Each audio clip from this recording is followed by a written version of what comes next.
Alberto Silva entrevista a los protagonistas de nuestro tiempo. Puntos de vista. Radiografías de nuestra gente. Hoy compartimos el punto de vista de...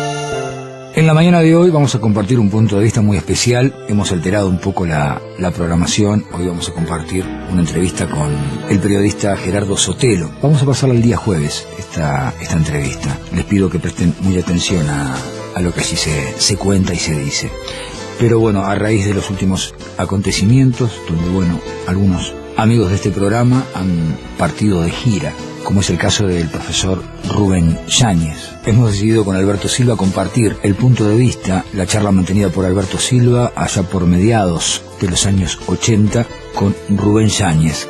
Yáñez, que nació un 9 de marzo del año 1929, fue profesor de Filosofía y Ciencias de la Educación. Inició su carrera artística con el Teatro del Pueblo. En la década de 1960 fue director artístico de la Comedia Nacional. También dirigió la Escuela Municipal de Arte Dramático por 3 años. Integrante del elenco de Galpón, fue exiliado durante el periodo que estuvo la dictadura cívico-militar. Colaboró, y es parte central también de esta charla, con Milton Esquinca para escribir Artigas, General del Pueblo, en el año 1979. Ha escrito Cultura y Liberación, Teatro y Educación, y su autobiográfico Hoy es siempre todavía. No hace mucho tiempo fue declarado ciudadano ilustre de Montevideo.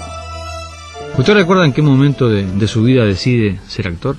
Bueno, yo creo que llegué a ser actor por accidente. En realidad decidí integrarme al teatro hace muchísimos años, creo que ya va a ser cerca de 40, porque empecé muy joven. Pero mi objetivo no era ser actor en una primera instancia, sino ser escenógrafo e iluminador, que fue lo primero que empecé haciendo en teatro. Luego la dirección y, mezclado con todo esto, la actuación, pero no por una vocación profunda, sino porque a veces el teatro exige que subamos y no hay más remedio que subir, por una serie de razones, a veces hasta de número, de sustituir a un compañero que se enferma, habiendo hecho uno la dirección y por lo tanto conociendo bien la pieza, o como en el caso de Artigas, por el dichoso parecido físico que me encontró Atahualpa con el personaje histórico, y ahí me las vi en figurillas para hacerle creer a los uruguayos y latinoamericanos que arriba del escenario estaba Artigas.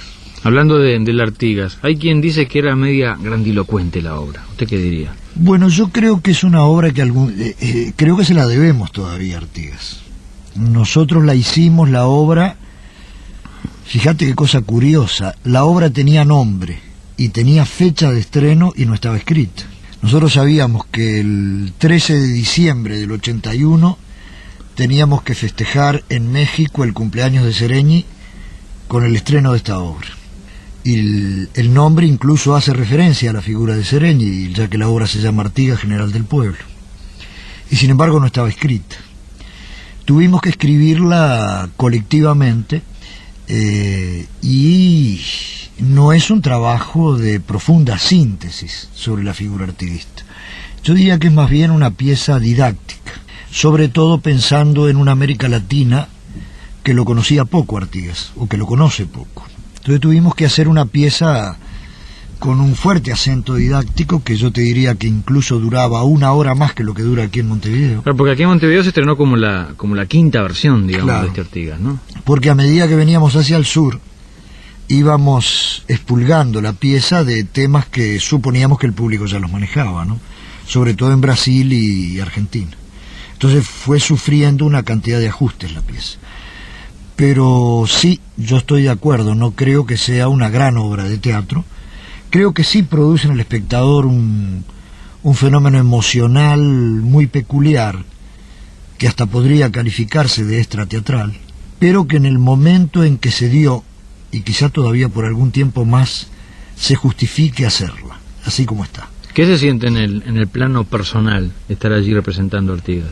Bueno, se siente en primer lugar una tremenda responsabilidad, sobre todo hacerla en el Uruguay, porque cada uruguayo tiene un Artigas. Es decir, cada uruguayo tiene un Artigas y a la vez tiene como una visión iconográfica de la figura.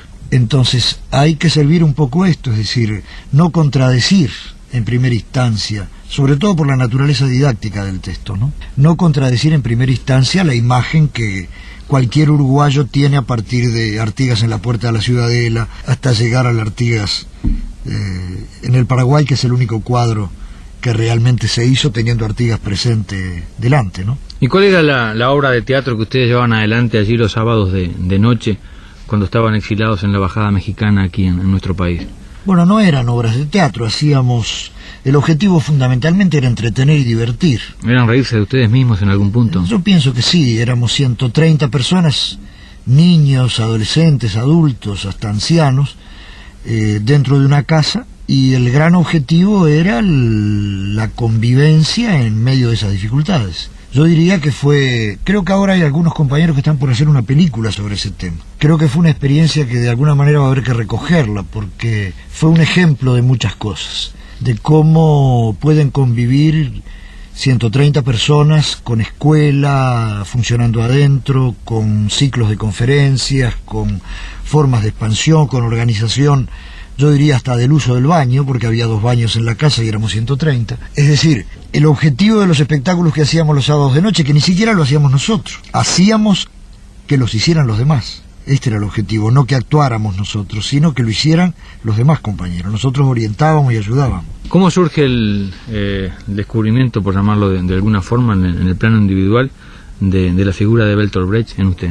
En el Uruguay a Brecht no lo conocimos hasta después de su muerte, porque el primer estreno fue el del Galpón, la ópera de 2 centavos, en el 57, y Brecht murió en el 56. Es decir, que nosotros llegamos a conocerlo después de su muerte. Primero lo conocimos como dramaturgo, lo cual ya era importante, pero creo que lo más importante fue conocerlo como teórico del teatro, porque Brecht está muy lejos de agotarse en la condición de dramaturgo. Creo que es un hombre que elabora una teoría del arte ubicada en este momento histórico. Es decir, en mi concepto es la figura teatral más grande del siglo XX, en la medida en que formula el teatro correspondiente al siglo de la Revolución, ¿no? ¿Cuál es la función social del teatro, la función política hoy por hoy aquí en Uruguay? Bueno, yo creo que es precisamente la función que le asigna el propio Brecht. Es decir, el teatro no es un vehículo de soluciones, sino un vehículo de claridad para ver los problemas por parte del espectador. Brecht se cuidaba muy bien de no decirle al espectador lo que tiene que hacer, pero sí utilizar el fenómeno artístico como una referencia parabólica. Brecht no hace teatro testimonio, es decir, no pone el drama humano arriba del escenario, sino que crea parábolas que permiten que el espectador las refiera a su realidad y vea el mecanismo profundo de la realidad y no el mecanismo aparente, y por lo tanto la vea como modificable. ¿Y por qué piensa usted que hay personas que sostienen que es medio panfletario lo que se produce en el Brecht Galpón? es absolutamente antipanfletario. No, Brecht no, yo le hablo de la producción del Galpón, por ejemplo. Bueno, creo que el Galpón no es panfletario, es decir, creo que el panfleto es un género como cualquier otro, y que hay buenos panfletos y malos panfletos, pero no recuerdo yo así piezas que sean expresamente panfletarias en el repertorio del Galpón ni de ningún teatro montevideano. Es decir, si nosotros seguimos a Brecht, incluso en títulos que no son de Brecht, como pudo haber sido Fuente Ovejuna, por ejemplo, o como pudo haber sido la versión de Atahualpa de Barranca Abajo, la versión de Campodónico de Las Brujas de Salem, o mis versiones de los clásicos, caso de Lavaro, de Molière, o cosas por el estilo. Es decir, yo no recuerdo panfletos, es decir... Pero usted recuerda serias críticas, por ejemplo, a Fuente Ovejuna, ya que la menciona, de determinada prensa. Ah, bueno, sí, claro. Lo que pasa que el adjetivo de panfletario se usa mal y se le llama, en definitiva, panfletario a lo que no es otra cosa que una profunda reflexión sobre la realidad por parte del espectador, para que el espectador elabore el modo de cómo modificarla, si es que entiende que debe ser modificada. ¿Cómo ve el panorama teatral en general? Pues no parece un tiempo muy bueno. Este es un tiempo difícil, como es difícil todo lo que está planteado en un Uruguay que ha recuperado la democracia. Yo diría que en el periodo de la dictadura, de alguna manera, el objetivo al que apuntaba la función histórica del arte era un objetivo muy claro, digamos, las cosas estaban bastante en blanco y negro. Entonces esto posibilitaba una gran claridad en la estrategia, en las formas artísticas, en una cantidad de cosas. Hoy la no recuperación democrática afortunadamente la tenemos, y yo diría que también afortunadamente nos crea una serie de problemas que tenemos que resolver en un nuevo nivel. Por supuesto que los temas no son los del 72, los del 73, es decir, aparece una realidad uruguaya nueva, enfrentada a una democracia que es preciso fortalecer, y el arte puede ser un instrumento, y lo es sin duda, que contribuya humildemente y desde su función a este fortalecimiento de la democracia.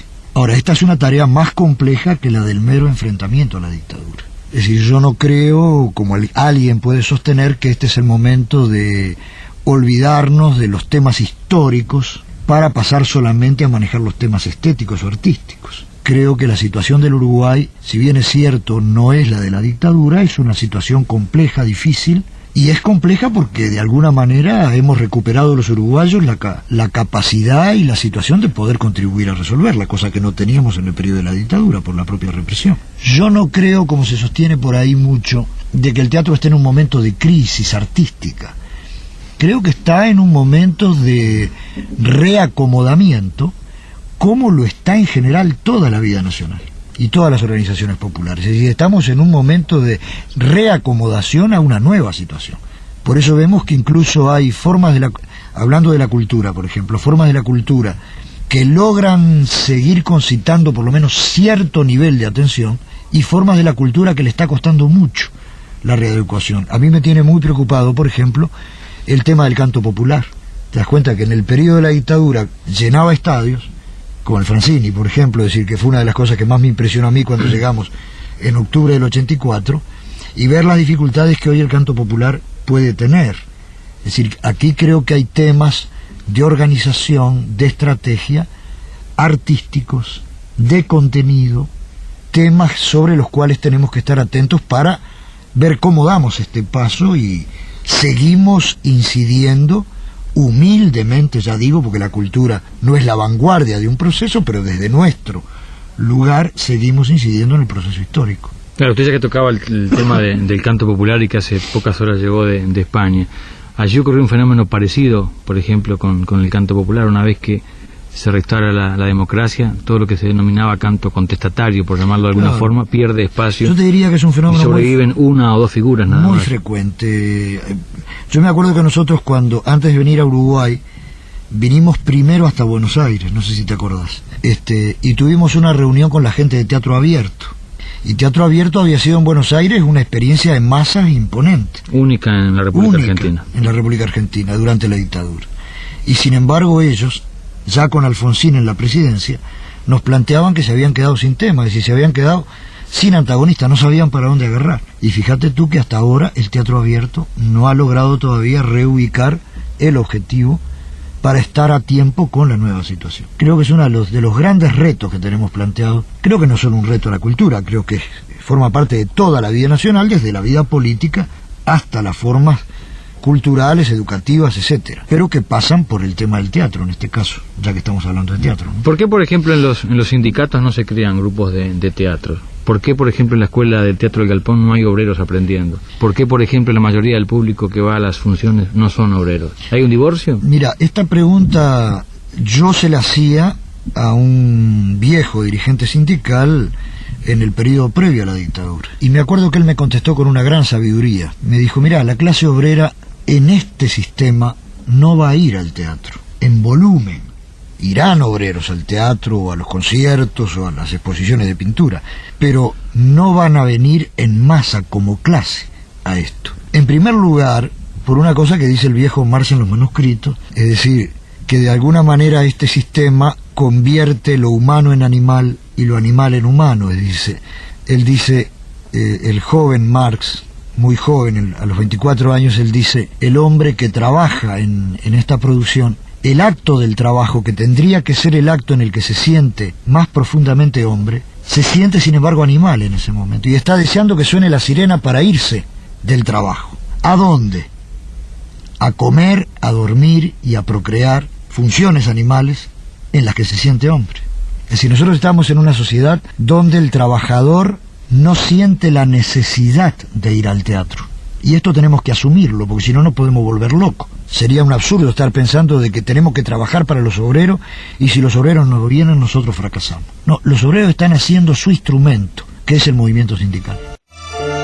En la mañana de hoy hemos decidido hacer un alto con las entrevistas con los protagonistas de nuestro tiempo para compartir una entrevista realizada por Alberto Silva por mediados de los años 80 con el director, con el actor, con el profesor de filosofía, con el profesor de ciencias en la educación, Rubén Yáñez. Usted señala que una diferencia capital que hay entre el socialismo y el capitalismo es que en este último el hombre se animaliza, ¿no? Se reduce a comer, a dormir, a reproducirse, y eso no ocurre en el socialismo. Pero en el capitalismo también hay miles de bibliotecas, hay miles de personas que hacen teatro, que filman películas, que dibujan. Sí.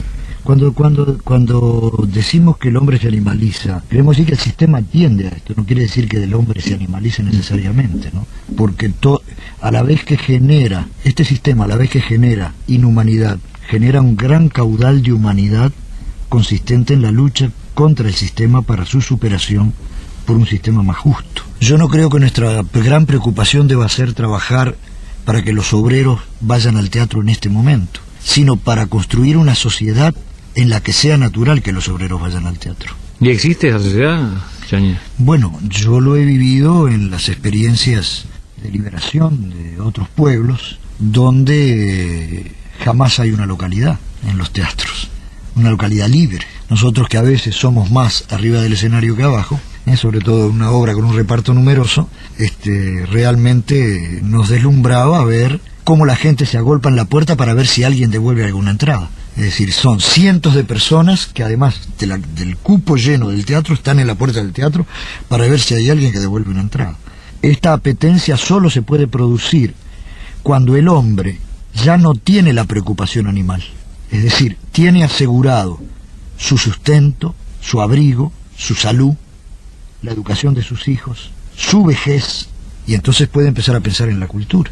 ¿Y usted cómo explica, por ejemplo, ya que hoy tocaba el tema de la República Argentina, que aquí nomás, allende el Río de la Plata, ya la cantidad impresionante de teatros, de espectáculos? Usted compra el Clarín un sábado y se encuentra con 2 páginas de espectáculo y tampoco hay lugar para entrar a muchos lados. Nosotros mismos también, proporcionalmente, tenemos una gran cantidad de espectáculos. Pero el problema es quién consume esos espectáculos. Nosotros sabemos que aquí en Montevideo tenemos un público que a lo sumo puede llegar a los 70, 80 mil espectadores para una obra, lo cual constituye un éxito fabuloso. Y somos 3,5 millones de habitantes. Es decir, el problema es qué proporción hay entre el público que consume cultura, que por otra parte, el que va al teatro es el que va a los conciertos, es el que compra los libros. Es decir, es un cogollo cultural que realmente nos impide hablar de una real cultura nacional. Yo diría que nosotros todavía tenemos una cultura montevideana, ni siquiera una cultura nacional. Es decir, la tendremos, pero todavía no la tenemos. Es decir, nuestro diálogo cultural tiende a ser un diálogo predominantemente montevideano, y yo diría del centro de Montevideo, ni siquiera de la periferia. Yo recuerdo que hablaba con un dirigente de un partido tradicional de altísima responsabilidad en este momento, que él decía que nosotros tenemos un país dimensionado culturalmente para 13 millones de habitantes. Claro, si contamos la cantidad de escritores que tenemos, de pintores, de teatristas, de músicos, serían suficientes para una población de 13 millones de habitantes. Pero yo le señalaba, bueno, pero es que aquí en el Uruguay eso lo consumen 100.000 personas, a rajar 100.000 personas. Es decir, nuestro gran reto no es la dimensión de propuesta cultural que tenemos, sino a quién llegamos con ello, que yo creo que es el reto que tiene planteado el país en los próximos 5 años. Es decir, cómo nosotros, de 2 países que somos, hacemos uno solo. Hay quienes dicen que Margarita Xirgu señalaba que los homosexuales en el teatro tienen una sensibilidad especial para actuar. ¿Usted cómo ve esto? Yo creo que no, que eso es... Yo nunca se lo oí decir directamente a ella, pero sé que se circulaba en este plano. Yo creo que no, yo creo que cualquier hombre, cualquier mujer, cualquier ser humano, sí tiene el problema es que tenga la sensibilidad y las aptitudes para desarrollar un arte. Es decir, no creo que dependa de su modalidad o forma sexual, es decir, el nivel de rendimiento y de comunicación y de exposición en cualquier arte, ni en el teatro, ni en la danza, ni en ninguno. No creo ni eso, ni creo lo otro, que de repente ha pasado por en algunos otros lugares del mundo, de que descalificar al homosexual como artista. Es decir, no creo ni en una cosa ni en la otra. Es decir, un homosexual o un heterosexual puede llegar a ser un gran artista, si es un gran artista. Es decir, si no crea a partir de la misma manera que el heterosexual no crea a partir de su sexualidad, el homosexual tampoco crea, el auténtico, el creador, no crea a partir de su homosexualidad, crea a partir de su condición de ser humano. ¿Y cómo surge toda esa suerte de mito en torno a la homosexualidad en los actores? Pero es que no es verdad. Es decir, yo creo que es un ámbito, el teatro, no estoy seguro en la danza, porque no la conozco por dentro, pero creo que es un mito no real de que el teatro esté penetrado profundamente por el tema de la homosexualidad. Creo que, yo no sé si hubiera estadísticas, no sé qué profesión tendría mayores o menores niveles de este tema de la humanidad, que es la homosexualidad. No sé, no creo que el teatro, capaz que el teatro no es ni el primero. ¿Cómo se hace tiempo con toda esta serie de actividades que lleva adelante para ver televisión? Porque tengo entendido que es un buen televidente. Trato de ver porque, no porque me interese demasiado la televisión como espectador, me interesa mucho del otro lado, porque la pude hacer en un determinado momento y realmente es apasionante el vehículo, y es apasionante saber que uno puede estar llegando a decenas o cientos de miles de espectadores en una sola noche, en un solo momento. Me interesa la televisión porque me preocupa mucho la televisión. Es decir, yo creo que nosotros tenemos que avanzar muchísimo en cuanto a la creación de una televisión al servicio de los reales intereses nacionales, al servicio de la identidad nacional, al servicio de la verdad informativa. Yo creo que en esto estamos viviendo un momento realmente crítico.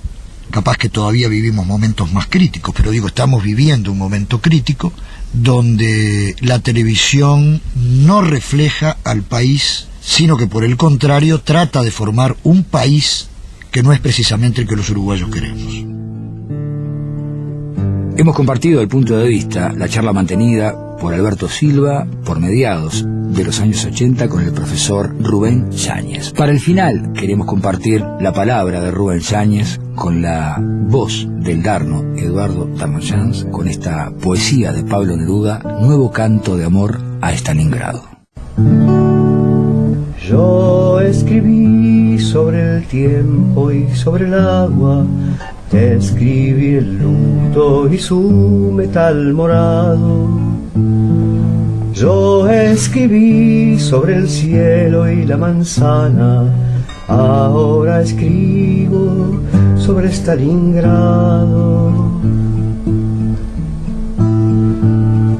Ya la novia guardó con su pañuelo el rayo de mi amor enamorado. Ahora mi corazón está en el suelo, en el humo y la luz de Stalingrado.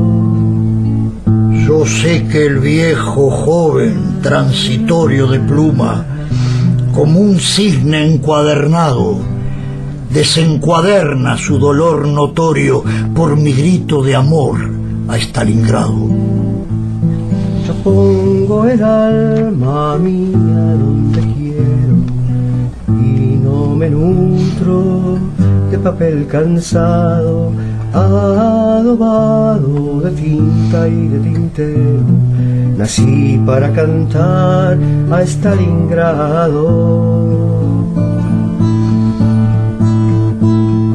Mi voz estuvo con tus grandes muertos, contra tus propios muros machacados. Mi voz sonó como campana y viento, mirándote morir, Stalingrado. Francia vuelve a las viejas barricadas, con pabellón de furia enarbolado sobre las lágrimas recién secadas. Ya no está sola Stalingrado. Desechan, van las invasores manos, triturados los ojos del soldado, están llenos de sangre los zapatos que pisaron tu puerta Stalingrado. La sal profunda que de nuevo traes al corazón del hombre acongojado, con la rama de rojos capitales salidos de tu sangre, Stalingrado. Los que humillaron la curva del arco y las aguas del Sena han taladrado con el sentimiento del esclavo, se detuvieron en Stalingrado. Los que Praga la bella sobre lágrimas, sobre el enmudecido y traicionado, pasaron pisoteando sus heridas, murieron en Stalingrado. Los que en la gruta griega han escupido la estalactita de cristal truncado y su clásico azul enrarecido, ahora ¿dónde están? Stalingrado. Los que España quemaron y rompieron, dejando el corazón encadenado de esa madre de encinos y guerreros, se pudren a tus pies, Stalingrado. Los que en Holanda tulipanes y agua salpicaron de lodo ensangrentado y esparcieron el látigo y la espada, ahora duermen en Stalingrado. Los que en la noche blanca de Noruega, con un aullido de chacal soldado, quemaron esa helada primavera, enmudecieron en Stalingrado. Honor a ti por lo que el aire trae, lo que se ha de cantar y lo cantado. Honor para tus madres y tus hijos y tus nietos, Stalingrado. Honor al combatiente de la bruma, honor al comisario y al soldado, honor al cielo detrás de tu luna, honor al sol de Stalingrado. Guárdame un trozo de violenta espuma, guárdame un rifle, guárdame un arado, y que lo pongan en mi sepultura con la espiga roja de tu estado, para que sepan si hay alguna duda que he muerto amándote y que me has amado. Y si no he combatido en tu cintura, dejo en tu honor esta granada oscura, este canto de amor a Stalingrado.